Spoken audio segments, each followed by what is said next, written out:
دعاؤں سے وہ کام بنتے ہیں جو نہ پیسے سے بنتے ہیں نہ مجاہدے سے بنتے ہیں۔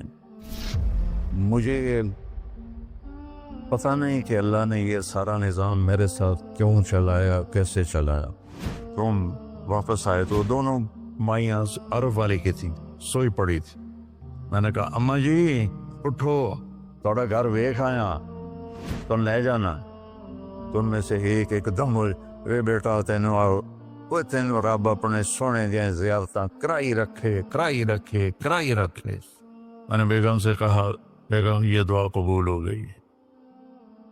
90 سے لے کر آج تک بلا ناغہ میرے رب نے مجھے اپنے گھر بلایا، لہذا میں اس کے سامنے ایسے منہ کر کے کھڑا ہو گیا۔ وہ ایسے دعا مانگ رہا تھا، مانگتے اس نے جب اوپر نظر اٹھائی تو مجھے دیکھا تو اس نے ایسے بھی نہیں کیا، اتنے ہی ہاتھ چھڑے دوڑ کے میرے پاس آیا، کہنے لگا مولانا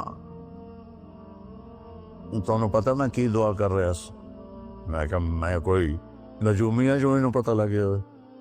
کہنے لگا میں یہ دعا کر رہا، یا اللہ مولی طارق جمیل کو اماں کی دعا لگی ہوئی ہے، وہ ضرور آیا ہوگا حج پر، وہ جہاں بھی ہے مجھے ملا دیا۔ کہ یہ میرے الفاظ ختم ہوئے تو تو سامنے کھڑا تھا۔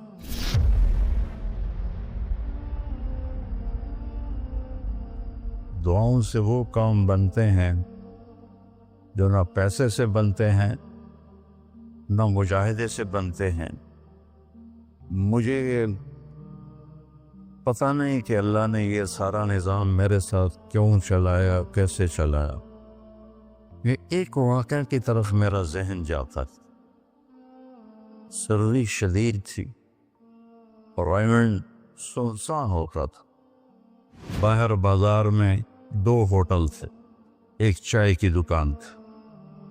تو میں برآمدے میں کھڑا تھا تو میرے استاد صاحب رحمۃ اللہ علیہ مولانا عبدالرحمان، انہوں نے کروٹ بدلی کیا،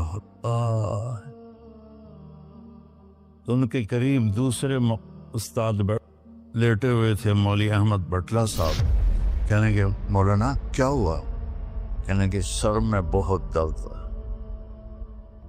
بس یہ سننا تھا کہ میں اوپر گیلری میں میرا بستر تھا اور وہ اتنی سختی تھی گورنمنٹ میں کہ یہ جو گھڑی باندھنا بھی وہ کیا تھا، خلاف قانون تھا، اور تھرمس رکھنا بھی خلاف قانون تھا۔ مجاہدہ ٹھنڈی چاہ پیو۔ تو 2 لڑکوں نے تھرموس چوری رکھا ہوا تھا، وہ میں ایک کو میں نے جا اٹھایا، میں نے بوئے تھرموس کے تھے، کہتا وہ پڑا ہوا ہے، وہ پڑا۔ تو میں نے اس سے اٹھایا، بغل میں ڈالا اور میں نے بازار کی دوڑ لگا دی۔ 10 بج رہے تھے اور 10 بجے سنوٹا 250-300 کا تو مجمع ہوتا تھا ریمنڈ۔ میں کہ یا اللہ کوئی دکان کھلی ہو، یا اللہ کوئی دکان کھلی ہو۔ تو میں ننگے پاؤں، دسمبر کا مہینہ تھا، میں ننگے پاؤں دوڑا اور میں نے دیکھا تو وہ چائے کی دکان کا دروازہ بند تھا اور روشنی آ رہی تھی۔ میں نے کہا یہ لگتا کھلی ہوئی ہے، تو میں نے اس کے کواڑ ایسے کیے تو وہ کھل گیا۔ تو آگے وہ دکان والا، اس کا نام تھا انور ملتانی رحمۃ اللہ۔ یہ میں آپ کو بتا رہا ہوں 73-74 کی بات۔ تو وہ بیٹھا ہوا تھا، میں نے کہا بھائی انور چائے بنانی ہے۔ کہا بھائی میں تو بھائی میں تو تھکا ہوا ہوں، یہ دودھ پڑا ہے خود ہی بنا دے۔ تو میں نے کہا چولہا کا، یہ چولہا بھی پڑا ہے۔ تو میں نے وہ ہوتے تھے ہوا بھرنے والے چولہے، اس سے میں نے دودھ گرم کیا، پتی ڈالی، چائے بنا۔ چائے کی دکان پہ سر درد کی گولی کا کیا کام ہے؟ میں نے کہا بھائی انور کوئی سر درد کی گولی ہے؟ ارے بھائی وہاں دیکھ لے شاید پڑی ہو کوئی، وہ کھڑکی سی تھی۔ جب میں نے وہاں دیکھا تو ایک گولی ساری ڈان ہوتی تھی، وہ وہاں پڑی ہوئی تھی اور اس پر مٹی جمی ہوئی تھی۔ جب اللہ کچھ دینا چاہتا ہے میں نے وہ گولی اٹھائی، وہ پھر دوڑ لگائی ننگے پاؤں، اور مولانا رحمہ اللہ فوت ہو گئے، سر پر رضائی لے کے لیٹے ہوئے تھے، تو میں نے ایسے پاؤں دبائے تو انہوں نے رضائی اٹھا کر، ہاں کیا بات ہے؟ میں نے کہا جی یہ چائے ہے اور یہ سر درد کی گولی ہے، آپ کو درد ہو رہا ہے، نوش فرمائیں۔ تو ان کے ہونٹ ہلے، میں نے نہیں سنا، دعا دی انہوں نے مجھے۔ کیا دعا دی؟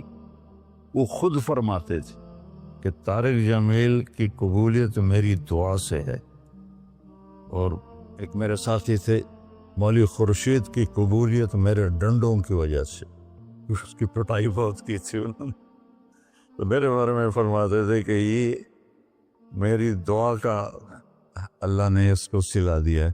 تو انہوں نے بے ساختہ مجھے دعا دی، وہ میں نے سنی نہیں، چائے پلائی، گولی کھلائی، اللہ نے کیا سے کیا کرتے۔ میں اپنی بیگم پھوپھی رحمۃ اللہ علیہ، والدہ رحمۃ اللہ علیہ کے ساتھ حج پہ گیا، ان کو لے کر میں باہر نکلا تو دو بوڑھی عورتیں بیٹھی تھیں۔ میں کہ اماں جی کیوں بیٹھی ہو؟ کہ پوتا راہ بھول گئی ہیں۔ اب میرا بھی وہ دوسرا حج تھا، مجھے بھی مدینہ کا حدود اربا پتہ نہیں تھا۔ میں کہ کوئی ہے تھوڑے کول کارڈ؟ انہوں نے کہا اے کارڈ ہے۔ میں کہا آ جاؤ، اور دونوں چل پڑی۔ مجھے ایک عرب ساتھی نے پورا گھر دے دیا ہوا تھا۔ جو دروازے پر پہنچے تھے ایک اور کھانے لگی، نہیں میں نہیں جانتی۔ وہ کرنے کے ویکھے نا شور شریف لگتا ہے، کوئی ایڈی وڈی گل، آ جا آ جا۔ وہاں کو لے کے میں نے اپنی بیگم سے کہا کہ ان کو کھانا کھلاؤ، اور وہ کارڈ لے کر میں اپنے ایک دوست کے پاس گیا، وہ جو جس کا گھر تھا۔ میں نے کہا اٹھو دکان سے اور یہ پتہ تلاش کروا۔ تو ہم دونوں گاڑی میں بیٹھے اور گھومتے گھومتے گھومتے کوئی آدھے گھنٹے کے بعد ہم نے وہ بلڈنگ تلاش کری۔ تو ہم واپس آئے تو دونوں مائیاں عرب والے کی تھیں، سوئی پڑی تھی۔ میں نے کہا اماں جی اٹھو، تھوڑا گھر ویکھ آیا، تم لے جانا۔ تو ان میں سے ایک دم ہوئے بیٹا تینوں رب اپنے سونے دیا زیارتاں کرائی رکھے۔ میں نے بیگم سے کہا بیگم یہ دعا قبول ہو گئی ہے۔ 90 سے لے کر آج تک بلا ناغہ میرے رب نے مجھے اپنے گھر بلایا۔ ایک 94 کا حج نہیں ہوا کہ وہ میری انگلینڈ تشکیل ہو گئی تو میں وہاں چلا گیا، پے در پے حج عمرہ حج عمرہ حج عمرہ حج عمرہ۔ یہ 3 سال کووڈ کے جو آئے تھے نا وہ ناغہ ہے۔ تو میں ہمیشہ کہتا تھا کہ اماں دی دعا۔ اب ایک مزیدار قصہ سنا کے پھر نماز پڑھنی میں طواف کر رہا تھا تو میری نظر پڑی جواز وسیم پر، وہ مقام ابراہیم پر نفل پڑھ کے نا بیٹھ کے دعا مانگ رہا تھا۔ تو میں وہاں کھڑا ہو گیا، میرے ساتھی نے کہا طواف پورا کرنا بھی ہے۔ میں کہا پتہ نہیں اٹھ کے کتنے چلا جاوے، لہٰذا میں اس کے سامنے ایسے منہ کر کے کھڑا ہو گیا۔ وہ ایسے دعا مانگ رہا تھا، مانگتے مانگتے مانگتے اس نے جب اوپر نظر اٹھائی تو مجھے دیکھا، تو اس نے ایسے بھی نہیں کیا، اتھے ہی ہاتھ چھڑے دوڑ کے میرے پاس آیا، کہنے لگا مولانا تمہیں پتہ میں کی دعا کر رہا سا؟ میں کہا میں کوئی نجومی ہے جو انہوں پتہ لگے ہوئے؟ کہنے لگا میں یہ دعا کر رہا، یا اللہ مولوی طارق جمیل کو اماں کی دعا لگی ہوئی ہے، وہ ضرور آیا ہوگا حج پر، وہ جہاں بھی ہے مجھے ملا دیا۔ کہ یہ میرے الفاظ ختم ہوئے تو تو سامنے کھڑا تھا۔ تو اس میں آپ کو دعائیں ملیں گی بڑی زبردست۔ اللہ اپنے فرائض پورے کرو، نماز میں ناغہ نہ ہو، کسی کے لیے دل میں نفرت نہ رکھو، آپس میں اگر صحیح چلنا ہے تو ایک دوسرے کی غیبت نہ کرو، برائی نہ کرو، تو پھر انشاءاللہ نسلوں تک اللہ ہمارا یہ کام چلے گا. میں روزانہ مانگتا ہوں یا اللہ اس کو صدیوں پر لے جا. یہ نہیں کہ میں چلا جاؤں تو کام ختم ہو جائے. یا اللہ اس کو صدیوں پر لے جا، تیرے لیے کیا مشکل. تو میں آپ سب کا شکر گزار ہوں، اور یہ جو انہوں نے اتنا خوبصورت انتظام کیا ہے اس پر بھی انتظام والوں کا بڑا شکر گزار ہوں. پتہ ہے اس بستی کا نام کیا تھا پرانا؟ ڈل لالا. ڈل کہتے ہیں اس کنویں کو جس میں پانی نہ ہو، اس کو ڈل کہتے ہیں. تو یہاں پہلے آبادی نہیں تھی. 1945 میں ہمارا گاؤں ہے وہ ادھر حسین پراڑی والا، وہ 300-400 سال پرانا گاؤں ہے. تو جیسے برادریوں میں ہو جاتی ہے خبر، تو وہ کچھ ہوا ہوگا ہماری تو پیدائش سے پہلے. تو میرے تایا رحمۃ اللہ علیہ میاں حق نواز، انہوں نے آ کر یہاں گھر بنایا. اس وقت اس سے 50,000 روپیہ خرچ کیا تھا. تو 1948 میں پھر ان کے چھوٹے بھائی تھے میرے والد، انہوں نے آ کے گھر بنا لیا. تو اس گاؤں کی ابتدا ہوئی اور بسم اللہ ہوئی. تو اللہ تعالیٰ اسے آباد رکھے اس چھوٹے سے گاؤں سے، اس میں یہ رونقیں لگی رہیں. آپ کے تعاون کا، ان مستورات کا، ان بچیوں کا، آپ کا سب کا انتہائی شکر گزار ہوں. آپ اپنے اس کو جاری رکھیں. میں اجازت چاہتا ہوں کیونکہ مجھے فیصل آباد نکلنا ہے. اللہ بہت برکت دے، آپ سب کو قبول فرمائے.